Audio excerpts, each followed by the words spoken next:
यहाँ पर आप देख सकते हैं कि फ़खर ज़मान ने बॉल को पकड़ा हुआ है और बॉल को क्लीन करने की कोशिश कर रहे हैं। लेकिन उसके बाद फिर एकदम से सब कुछ चेंज होता है, जहाँ फ़खर ज़मान बॉल को छुपाने की कोशिश कर रहे हैं और इस एंगल पर ले जाने की कोशिश कर रहे हैं कि यहाँ पर उनको कैमरा पकड़ ना सके, और यहाँ से फिर फ़खर ज़मान के ऊपर शकूक व शुबात बढ़ रहे हैं। फ़खर ज़मान के आप हाथों की मूवमेंट को चेक करें और उनके नाखून को चेक करें कि वो बॉल्स को आखिर किस तरह से खुरचने की कोशिश कर रहे हैं। इस तरह से उन्होंने बॉल को पकड़ा हुआ है और इस तरह से वो बॉल को छुपा कर ऐसे दबाने की कोशिश कर रहे हैं, नाखून से खुरचने की कोशिश कर रहे हैं शायद, और बॉल की हालत को कुछ इस तरह से करने की कोशिश कर रहे हैं, ठीक है? और इस तरह से जब बॉल की हालत होती है, तो फिर अंपायर्स को मजबूरन सामने वाली टीम को पेनल्टी भी देनी पड़ती है। जैसे कराची किंग्स को 5 रन्स उन्होंने दे दिए और लाहौर किलंदर्स पर 5 रन्स की पेनल्टी लगा दी, तो ये भी अंपायर्स को देना पड़ता है। और फ़खर ज़मान के ऊपर अब एक बहुत बड़ा जुर्माना भी लगने वाला है और पाबंदी भी लगने वाली है। सो आईसीसी के रूल्स के अकॉर्डिंग फ़खर ज़मान को अब कितनी सज़ा होने वाली है, कितना जुर्माना और कितने मैचों की पाबंदियाँ अब फ़खर ज़मान को लग सकती है,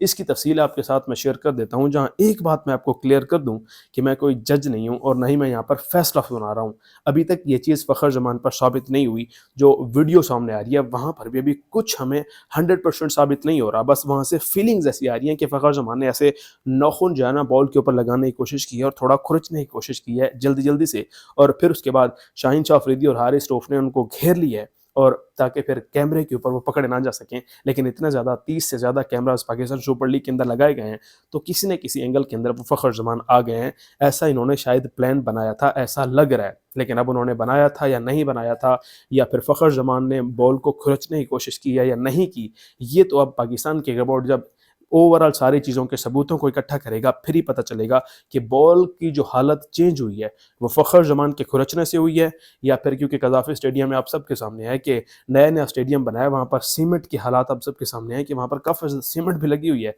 तो हो सकता है कि कोई बाउंड्री वहाँ पर गई हो और वहाँ पर जैसे बॉल की रगड़ लगती है, फ्रिक्शन होती है, तो उससे भी बॉल की हालत हो सकता है चेंज हो गई हो। तो ये फ़िलहाल कोई यहाँ पर मैं ये नहीं कह रहा कि 100% फ़खर ज़मान ने किया है, मैं बाबा साहब को रूल्स बता रहा हूँ। तो आईसीसी के अगर हम कोड ऑफ कंडक्ट को देखें, अगर फ़खर ज़मान पर ये जुर्म साबित हो जाता है, तो फ़खर ज़मान पर भी जुर्माना होगा, और शाहीन शाह अफरीदी क्योंकि उनके साथ नज़र आ रहे हैं, उन पर भी हो सकता है, और हारिस रऊफ भी पर भी हो सकता है। 2018 तक आईसीसी के कोड ऑफ कंडक्ट के मुताबिक ये जुर्माना ये था कि आप पर 2 टेस्ट मैचों की पाबंदी और 8 टी20 मैचों की पाबंदी लग सकती है, और मैच फीस का 100% आप पर जुर्माना आयद किया जाएगा। लेकिन 2018 के बाद आईसीसी ने ये सज़ा बढ़ा दी है। अब उसके आईसीसी के रूल्स के मुताबिक 6 टेस्ट मैचों की पाबंदी और 12 से 18 टी20 मैचों की पाबंदी, बल्कि 12 से 15 टी20 मैचों की पाबंदी किसी भी प्लेयर पर लग सकती है, अगर उसने इंटेंशनली ये सब कुछ किया और उसके खिलाफ ये चीज़ साबित भी हो गई हो। सो लेट्स सी कि अब फ़खर ज़मान के और उसके साथ-साथ मैच फीस का 100% जुर्माना भी है।